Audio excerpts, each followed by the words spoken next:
بسم اللہ الرحمن الرحیم۔ اللہم صلی علی محمد وعلی آل محمد۔ السلام علیکم۔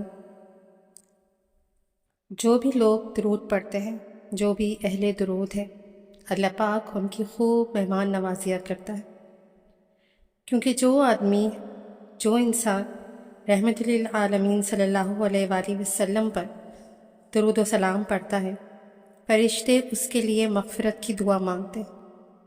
جبرائیل علیہ السلام اسے پل صراط سے سلامتی کے ساتھ گزاریں گے۔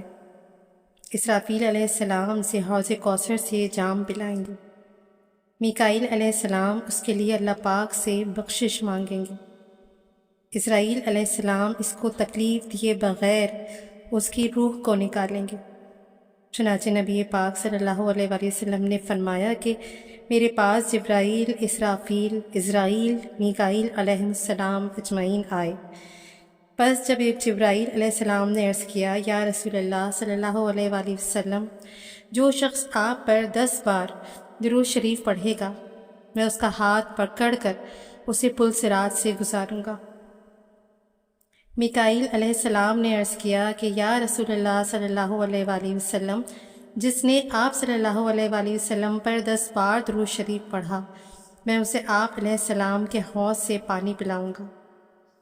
اسرافیل علیہ السلام نے عرض کیا، یا رسول اللہ صلی اللہ علیہ وآلہ وسلم، جس نے آپ صلی اللہ علیہ وآلہ وسلم پر 10 بار درود پڑھا، میں اللہ پاک کی بارگاہ میں سجدہ کروں گا اور میں اس وقت تک سر نہیں اٹھاؤں گا جب تک اللہ پاک اسے بخش نہ دے۔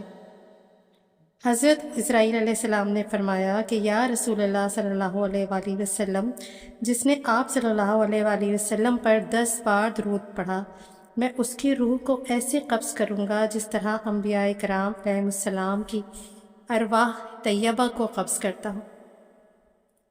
جو نبی کریم صلی اللہ علیہ وآلہ وسلم پر درود و سلام پڑھتا ہے، اللہ پاک اس کی تمام مشکلیں آسان فرما دیتا ہے۔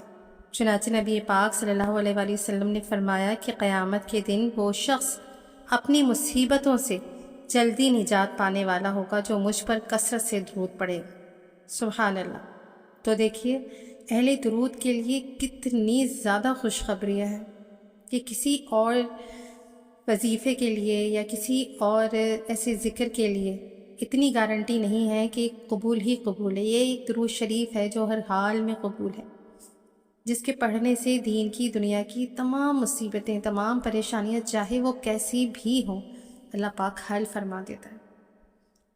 اور جو مسلمان نبی پاک صلی اللہ علیہ وآلہ وسلم پر درود و سلام پڑھتا ہے، اس کی دعا بھی جلد قبول کی جاتی ہے۔ چنانچہ حضرت انس بن مالک رضی اللہ تعالیٰ عنہ سے روایت ہے کہ نبی پاک صلی اللہ علیہ وآلہ وسلم نے فرمایا کہ ہر دعا اور آسمان کے درمیان ایک حجاب اور پردہ ہوتا ہے، یہاں تک کہ مجھ پر درود پڑھا جائے۔ پس جب مجھ پر درود پڑھا جاتا ہے تو وہ پردہ ہٹ جاتا ہے اور دعا آسمانوں میں داخل ہو جاتی ہے، اور اگر درود نہ پڑھا جائے تو دعا لوٹا دی جاتی۔ تو جو مسلمان صبح اور شام کو سیدنا کریم صلی اللہ علیہ وآلہ وسلم پر 10 بار درود و سلام پڑھتا ہے، وہ قیامت کے دن رنج و الم سے محفوظ ہوگا اور اسے انبیاء کرام علیہ السلام اور صدقہ کا ساتھ نصیب ہوگا۔ چنانچہ میرے پیارے آقا محمد عربی صلی اللہ علیہ وآلہ وسلم نے فرمایا کہ جس شخص نے صبح اور شام کو 10 بار مجھ پر درود پڑھا تو اللہ پاک قیامت کے دن اس کو بہت بڑے رنج سے محفوظ رکھے گا اور وہ اللہ تعالیٰ کے انعام یافتہ لوگ، انبیاء اور صدقہ کے ساتھ ہوگا۔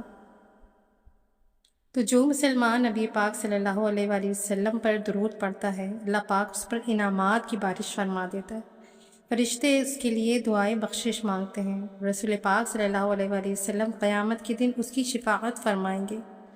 چنانچہ خاتم النبیین صلی اللہ علیہ وآلہ وسلم نے فرمایا کہ جو کوئی مومن مجھ پر درود پڑھتا ہے تو ملک الموت اس درود کو لے کر اللہ پاک کے اذن کے ساتھ میری قبر انور تک اسے پہنچاتا ہے۔ پھر وہ فرشتہ مجھ سے کہتا ہے کہ اے محمد رسول صلی اللہ علیہ وآلہ وسلم، بے شک آپ صلی اللہ علیہ وآلہ وسلم کی امت میں سے فلاں شخص نے آپ صلی اللہ علیہ وآلہ وسلم پر درود پڑھا۔ میں اس فرشتے سے کہتا ہوں کہ میری طرف سے اس درود پڑھنے والے شخص پر 10 رحمتیں پہنچا دو، اور اسے جا کر کہو کہ تیرے لیے تیرے نبی صلی اللہ علیہ وآلہ وسلم کی شفاعت حلال ہو گئی۔ پھر وہ فرشتہ اوپر کی طرف چڑھتا ہے یہاں تک کہ وہ عرش تک پہنچ جاتا ہے۔ بس وہ عرض کرتا ہے کہ اے میرے رب، بے شک فلاں بن فلاں نے تیرے حبیب محمد صلی اللہ علیہ وآلہ وسلم پر درود پڑھا ہے۔ اللہ پاک ارشاد فرماتا ہے کہ میری طرف سے اس تک 10 رحمتیں پہنچا دو۔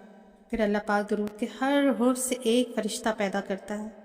اس فرشتے کے 360 سر ہوتے ہیں، اور ہر ایک سر میں 360 چہرے، اور ہر ایک چہرے میں 360 منہ، اور ہر ایک منہ میں 360 زبانیں ہوتی ہیں۔ وہ فرشتہ ہر ایک زبان کے ساتھ کلام کرتا ہے اور 360 طرح کے طریقے سے اللہ پاک کی حمد و ثنا کرتا ہے، اور قیامت تک اس کا ثواب اس آدمی کے نامہ اعمال میں لکھ دیتا ہے جس نے نبی پاک صلی اللہ علیہ وآلہ وسلم پر درود پڑھا۔ کتاب الزہرہ میں لکھا ہے کہ ایک فرشتے کے بدن پر بال ہے۔ جو کوئی امتی درود بھیجتا ہے تو اللہ پاک اس فرشتے کو حکم کرتا ہے وہ اس دریائے نور میں غوطہ لگائے جو عرش الہی کے نیچے ہے، اور باہر نکل کر اپنے بدن کو جھاڑتا ہے۔ اس کے بدن کے بالوں سے جو قطرے ٹپکتے ہیں، ہر قطرے سے اللہ پاک ایک ایک فرشتہ پیدا کرتا ہے جو اس بندے کے لیے بخشش کی دعا کرتا ہے۔ اللہ پاک نے ایک فرشتہ پیدا کیا ہے جس کا نام اسرائیل علیہ السلام ہے۔ قیامت کے دن وہ فرشتہ پل صراط پر اپنے بازوؤں کو بچھا کر پکارے گا کہ جس نے رحمت عالم صلی اللہ علیہ وآلہ وسلم پر درود بھیجا ہے، میرے بازوؤں پر قدم رکھ کر پل صراط سے سلامت گزر جائے۔ ہر آدمی کے دونوں ہونٹوں پر 2 فرشتے موکل ہیں، ان کا کام کچھ اور نہیں، فقط اس آدمی کے درود کے نگہبان ہیں۔ کیسے کیسے انعامات اللہ پاک نے عطا فرمائے ہیں اہل درود کو، کتنی شان سے مہمان نوازیاں کی ہیں درود پاک پڑھنے والوں کی۔ تو آئیے آج سے ہم درود پاک کی مزید کثرت کرتے ہیں، اس کو مزید ادب سے، محبت سے، توجہ سے پڑھتے ہیں، اور ساتھ ہی دعا کرتے ہیں کہ اللہ پاک ہمیں ان لوگوں میں شامل فرمائے جو اس کی دعوت دینے والے ہوں، تاکہ اس درود پاک کے نور سے پوری دنیا، پوری انسانیت منور ہو سکے، کیونکہ آپ صلی اللہ علیہ وآلہ وسلم صرف مسلمانوں کے لیے رحمت بن کر نہیں آئے، وہ تو رحمت للعالمین ہے، تمام عالموں کے لیے رحمت کا باعث ہے۔ تو بس اس دعوت کو اسی محبت سے، درود پاک کی محبت سے، تاکہ سب لوگوں کو اس کا فیض حاصل ہو، پھیلاتے ہیں۔ جزاک اللہ خیر۔ اللہ حافظ۔